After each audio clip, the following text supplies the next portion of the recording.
আলাইকুম। ওয়ালাইকুম আসসালাম। ভাই আপনার নাম বলবেন? আমার নাম আব্দুল আবেদ। গ্রামের নাম? পাঞ্চরাম মন্ডলপাড়া। উপজেলা, জেলা? জেলা উপজেলা কুড়িগ্রাম।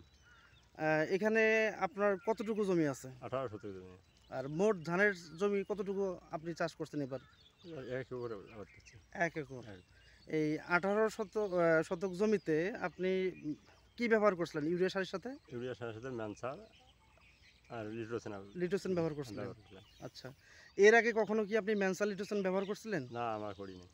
আচ্ছা, এবারই প্রথম আমরা আপনাকে ডেমো দিছিলাম। হ্যাঁ, এবার প্রথম। আচ্ছা।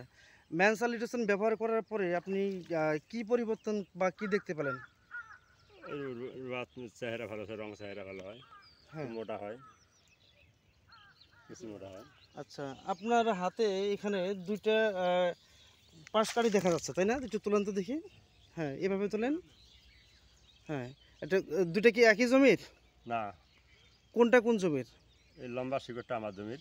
এই লম্বা শিকড় যেটা, এটা আপনার জমির? আমার জমির। মানে যেখানে ম্যানসা লিটোসিন দেওয়া আছে, তাই না? সেইটা আচ্ছা। আর এই যে খাটো শিকড় যেটা আছে? অন্য জমির। অন্য জমির? হ্যাঁ। আচ্ছা।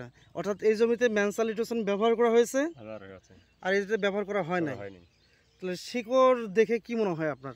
শিকড় দেয় মানে আমার জমি ম্যানসাইন দেওয়ার পর আমার জমির মানে শিকড়টা সুন্দর হয়েছে, পরিষ্কার আছে? পরিষ্কার সুন্দর দেখা যায়। আচ্ছা, শিকড় যদি বেশি থাকে তাহলে পাশ কাঠির সংখ্যা বাড়বে না কমবে? বাড়বে। বাড়বে। আচ্ছা। আপনি তো পরবর্তী বছর যদি ধানের আবাদ করেন তাহলে কি ম্যানসা লিটোসিন ব্যবহার করবেন? হ্যাঁ, অবশ্যই করবো। তো এবছর এই জমিতে ম্যানসা লিটোসিন ব্যবহার করে আপনি কি সন্তুষ্ট? হ্যাঁ, সন্তুষ্ট। ঠিক আছে।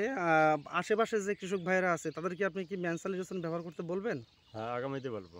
আগামীতে বলবেন? আগামীতে। আচ্ছা, ঠিক আছে, ধন্যবাদ।